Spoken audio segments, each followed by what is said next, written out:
1994년에 개봉되어 선풍적인 인기를 끌었던 애니메이션 라이언 킹이 있습니다. 아프리카 평원의 프라이랜드 랜드의 왕이었던 사자 무파사, 그리고 늘 왕을 꿈꾸는 무파사의 동생 스카, 이 둘의 긴장감 속에서 영화는 시작됩니다. 스카는 결국 욕망의 눈이 멀어 하이에나 떼를 프라이랜드로 끌어들여 자신의 형 무파사를 죽이고 맙니다. 그리고 자신이 왕이 되지요. 무파사를 죽일 때 절벽으로 밀쳐내 추락시켜 죽이게 되는데 작별 인사를 다음과 같이 합니다.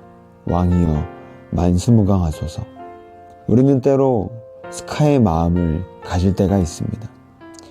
입술로는 하나님을 왕이라고 고백하지만 스카처럼 하나님을 절벽에서 밀쳐내며 내가 왕이 되려고 합니다. 그래서 중요한 판단, 결정, 선택 앞에서 우리는 스스로가 왕이 되려고 합니다. 그런데 이렇게 되면 우리는 왕 대신 하나님의 통치를 받지 못하게 됩니다. 그분의 통치 속에서 배제가 되게 되면 하늘의 능력을 경험하지 못합니다.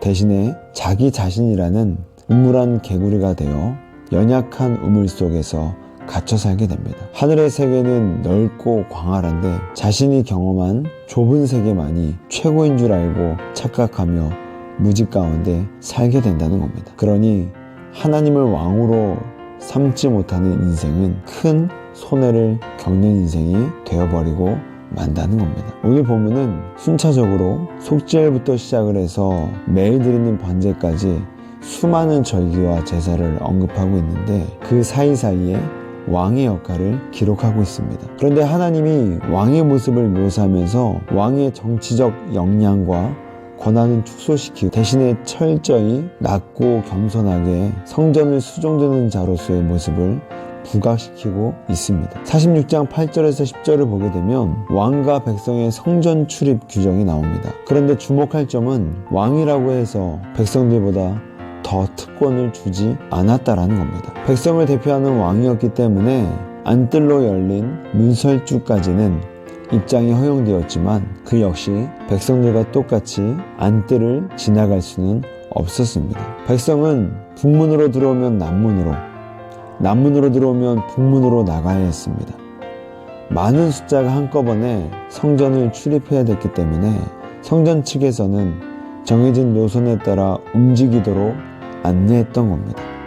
그런데 왕 역시도 백성과 같은 노선에 따라 움직여야 했습니다. 왕이라고 해서 다른 길을 터준다든지 백성이 없는 시간대를 활용해서 성전을 출입할 수 있게 해준다든지의 특권이 전혀 보이지 않습니다. 왕 역시도 백성들과 똑같은 규정을 적용받아야 했습니다. 또한 46장 18절을 보게 되면 왕은 자녀에게 재산을 물려줄 때 자기의 사유재산만 물려주라 말씀하십니다. 땅을 빼앗아 아들에게 주지 말라는 의도였습니다. 사실 당연한 것인데 지금까지의 왕들은 자신들의 절대 권력을 사용해서 전국의 모든 땅들을 사유화했습니다. 그리고 그 땅들을 아들에게 물려주었습니다. 그러나 이제 하나님은 포로에서 귀환해서 고국으로 돌아가게 되면 그러한 일을 근절시키겠다라고 말씀하는 겁니다.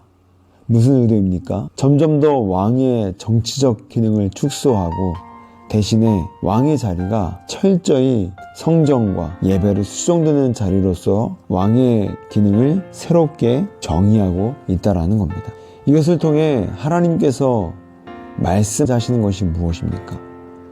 이스라엘의 왕은 오직 한 분이라는 겁니다. 인간왕이 정권을 가졌다고 해서 교만을 부렸고 결국 이스라엘은 망해서 바벨론 포로에 끌려오게 되었습니다. 자신들이 스스로를 왕이라고 생각하니 하나님을 왕으로 섬기지 않았고 결국 그들은 부패하여 그 징계로 바벨론 포로 상태가 되어버렸다는 겁니다. 그러니 하나님은 더 이상 과거의 역사의 전철을 똑같이 밟지 말고 이제 귀환해서 돌아가거든 성전 공동체가 되어 신분이 왕이든 신하든 백성이든 신분의 고절을 막론하고 낮아지고 겸손하여져서 하나님만을 왕으로 섬길 것을 말씀하고 계시는 겁니다. 그리고 그것만이 귀환한 이스라엘이 평안히 사는 유일한 길임을 알려주신 겁니다. 오늘 이 말씀이 우리에게 주는 도전이 무엇입니까? 우리는 스스로를 왕으로 여길 때가 너무 많다라는 겁니다. 판단, 결정, 선택 앞에